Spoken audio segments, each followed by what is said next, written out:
Hey guys, it is Alyssa Lebrecq, nutritionist and gut expert, and tonight I wanted to jump in here and chat with you guys all about caffeine and your poop. Now, I'm talking specifically about caffeine, but when people hear caffeine, they think coffee, and then they're like, that's like them's fighting words, like that's mine, you can't take it away. And a lot of people get really protective and defensive of their coffee. And listen, I'm not here to tell you that you need to come off of all coffee, so don't worry. Take a breath, okay? What I wanted to chat with you guys about, though, is understanding how caffeine might be affecting your bowels, good or bad, but also talk about ways that you can maybe be consuming caffeine in a way that won't be negatively impacting you. Now, the first thing that we're going to really focus on is coffee because, listen, I know a lot of you guys are coffee lovers out there, and normally when you talk to a coffee lover, you know you will find one when they become really passionate about consuming it if you tell them they need to take it out, right? And so, again, I'm not here to tell you that you need to stop drinking your coffee. What I want you to understand is that there's different levels of caffeine depending on the drink that you're consuming. There is also different types of caffeine in a way that will affect you in different ways. So coffee, for example, is going to be a really strong dose of caffeine, and this is going to be affecting your bowels in a couple of different ways. We're going to talk about constipation, diarrhea, and anxiety. In general, caffeine from a coffee is going to really stimulate peristalsis, that natural muscle contraction that your bowels perform, hopefully, on their own. Now, the challenge when we have a stimulant like coffee happening is that it can get that peristalsis happening too fast and can actually speed up your digestive process, shortening the amount of time that your body has the ability to absorb the nutrients. And well, that's not a good thing, especially if you have gut issues and you're already struggling with absorption. Well, now we've just added insult to injury, right? Now again, don't worry, I'm not going to tell you to stop the coffee, so it's okay. But what I want you to understand is that if you have diarrhea, good chances you've probably already come to this pretty quickly, but caffeine and coffee in general are probably not helping you because it's speeding things up. And so if you're struggling with diarrhea and you're drinking coffee, you might want to look at some different swaps, which we're going to talk about, both that have still caffeine in it and caffeine-free options, okay? So it's not about taking it all out and taking it all away. Like, you guys know I hate restriction. That's not always the answer, but there might be some other alternatives that can still support your energy, keep you awake, and not have your bowels pissed off, okay? So for those that have diarrhea. Now, for those that have constipation, a lot of you guys are using coffee as a bowel stimulant, and well, that's just cheating.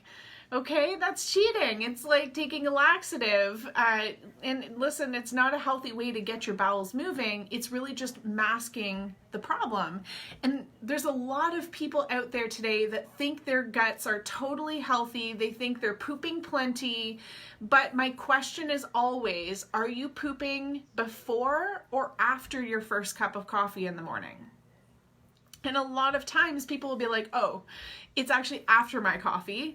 I get up, I do my thing, I go get my cup of coffee, and then after I'm, done it or about midway through, then I go and have my poop, right?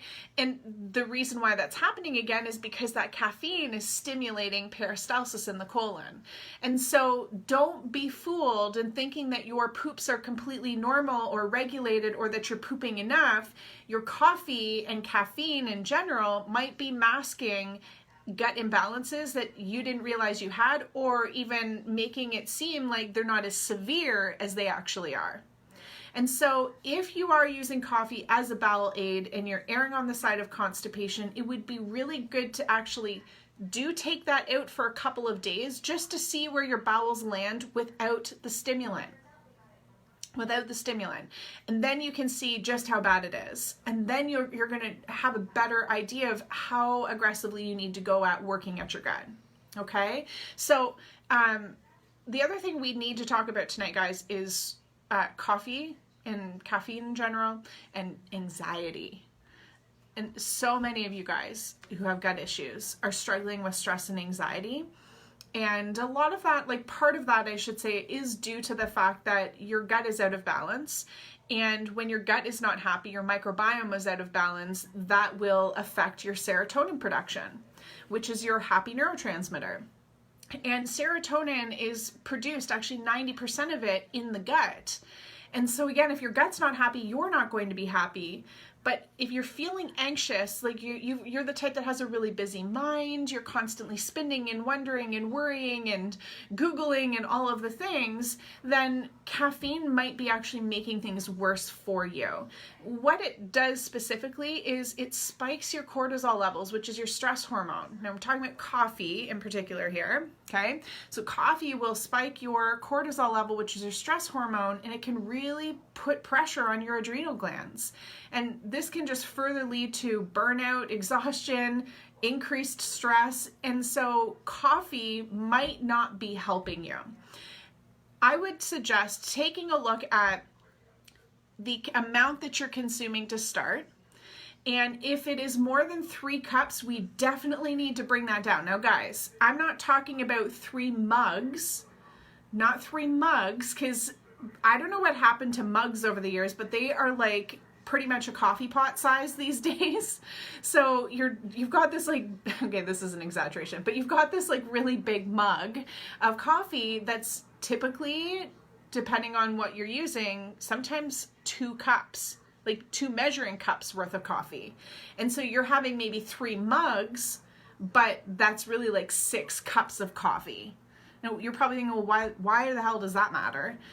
It's interesting because they've seen in studies, especially with men, that for men that are drinking more than 3 cups of coffee per day, it actually increases their estrogen levels.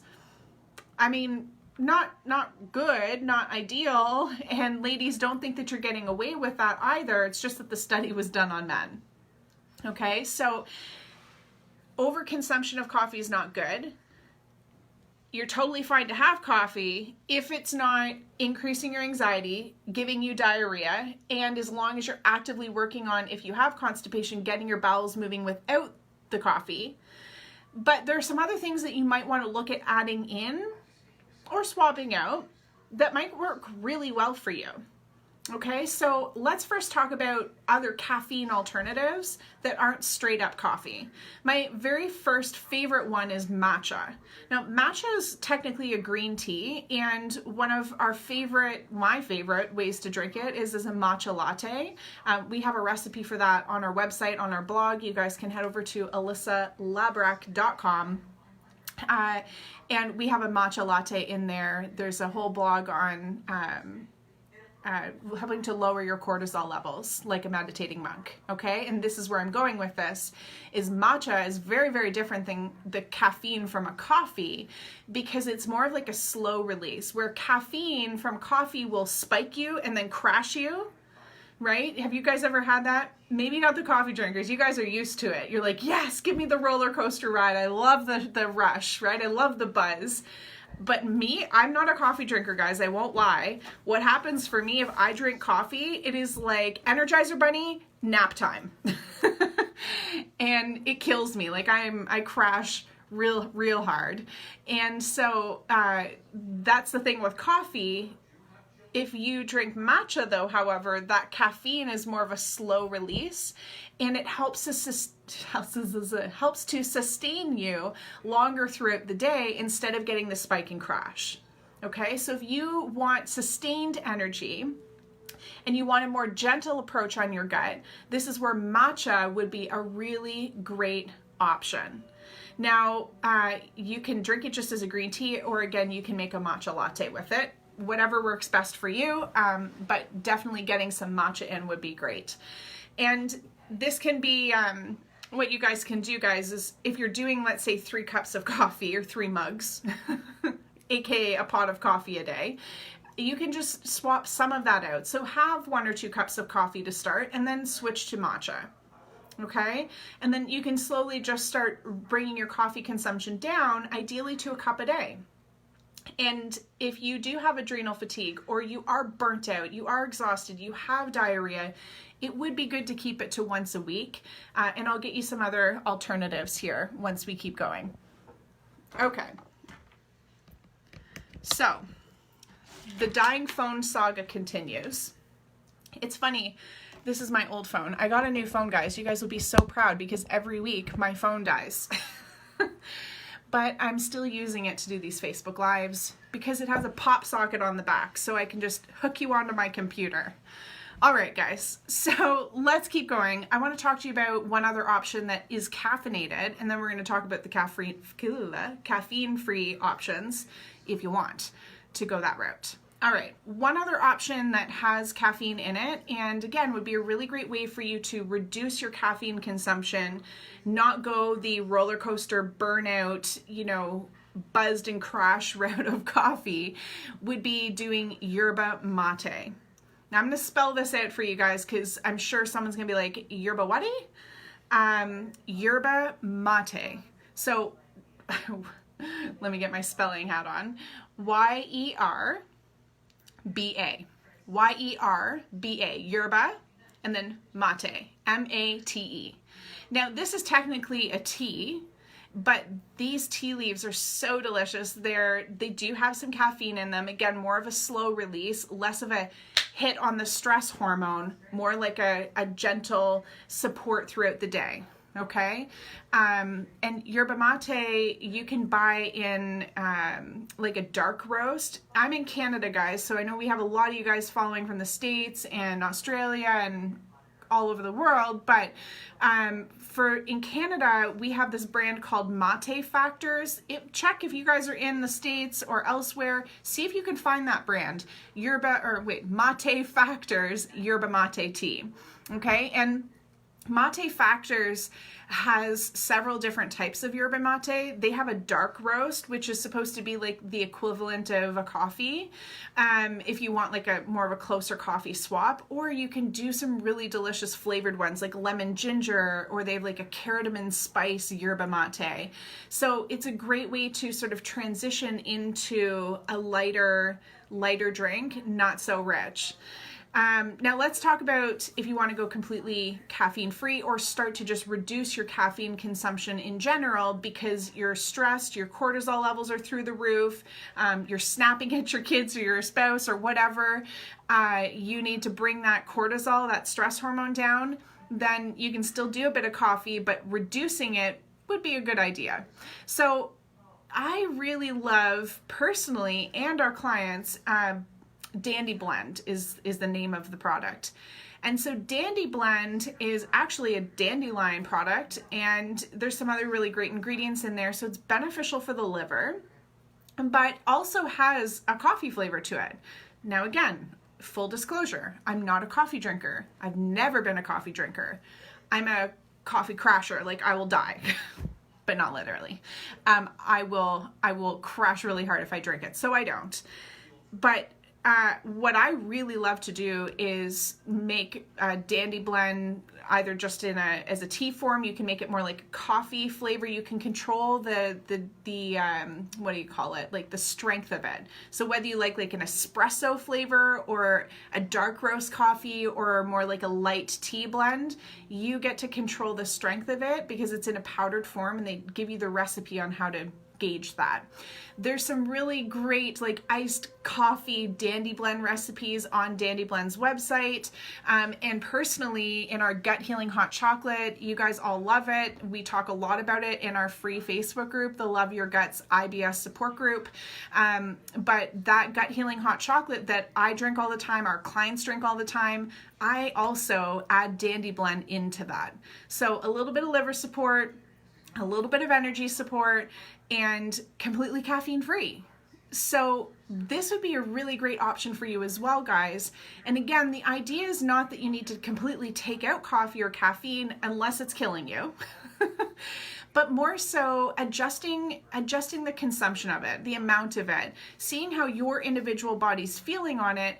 And again, if you're using it to get your bowels going, we need to find a better way.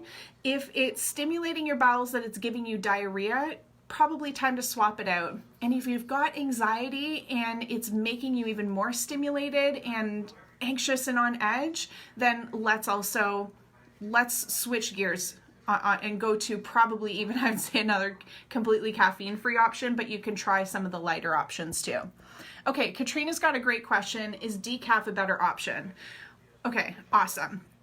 Here's the thing, even decaf coffee still has a bit of caffeine in it, but the other thing is a lot of the times they are like decaffed through chemicals.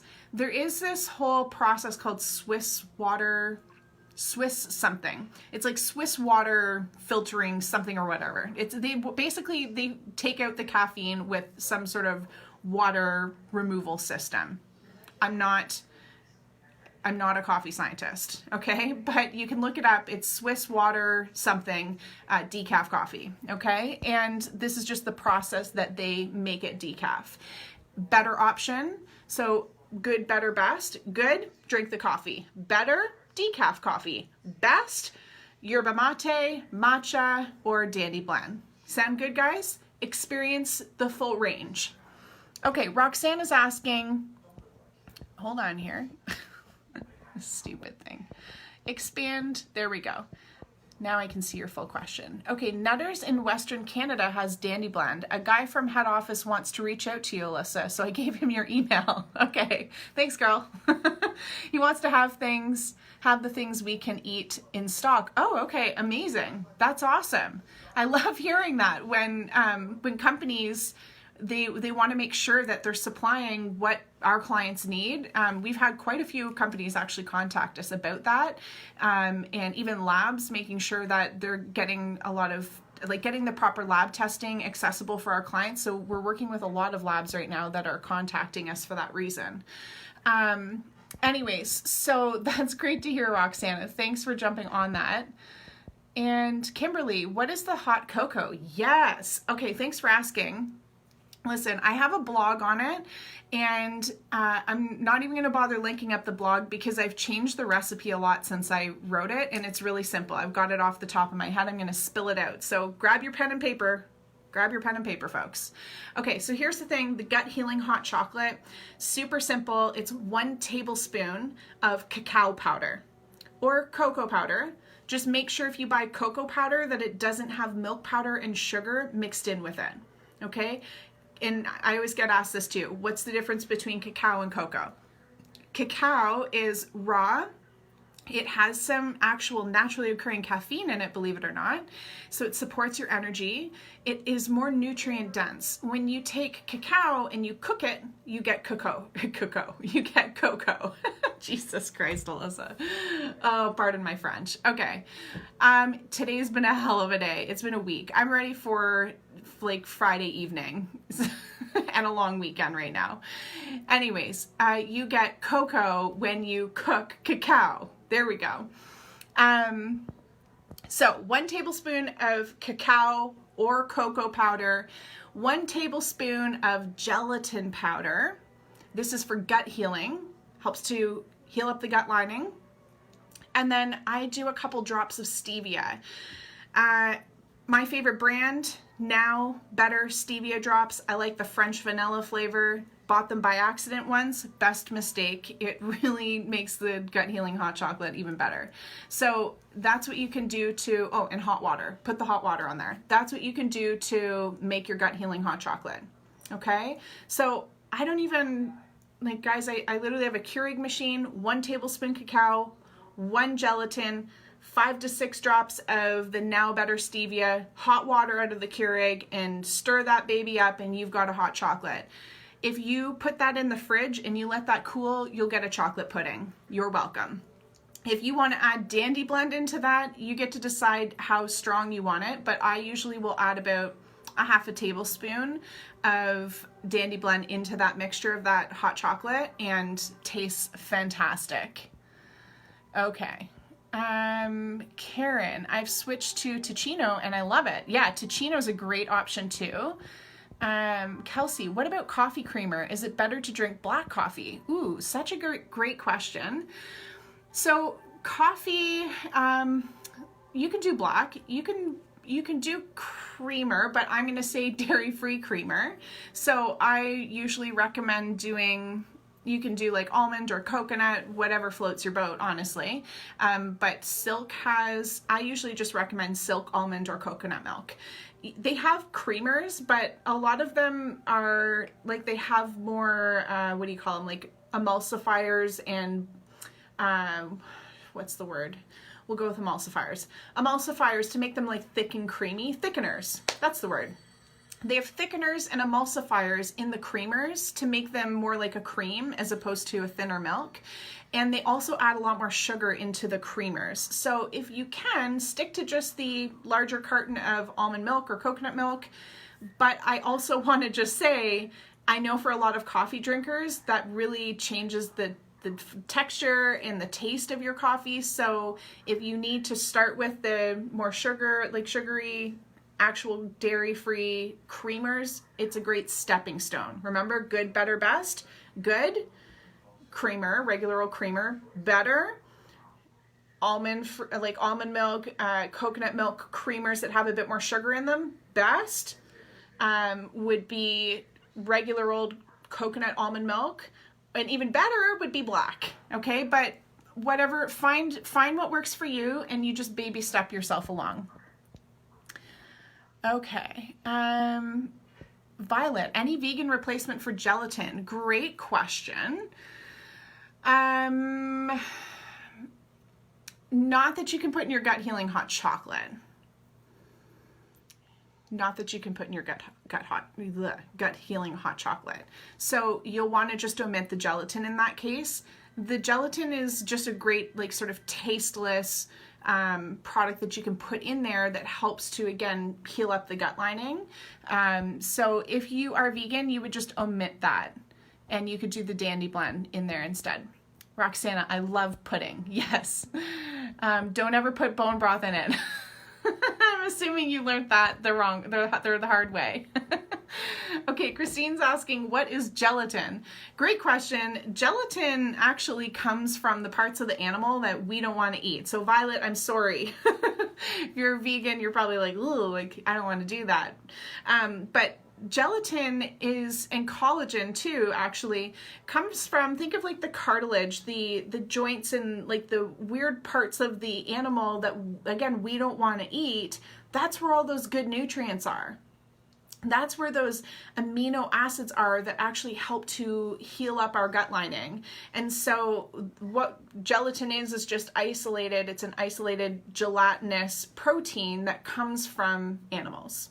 And great for gut healing. I personally use Great Lakes gelatin. So, all right, guys. Hopefully that was helpful. We got everything from caffeine, understanding your poops, to anxiety, to some awesome swaps.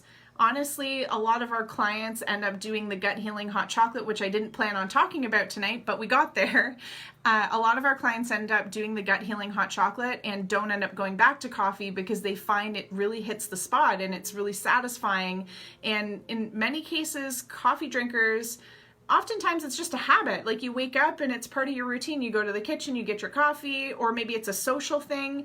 And so it's not so much that you need the coffee, but you're just needing something to sip on. You're needing that routine, a swap for that routine. So enjoy any and all of these options that we chatted about today, guys. I hope it was helpful. And in the meantime, have a great weekend. We'll see you next week. Bye.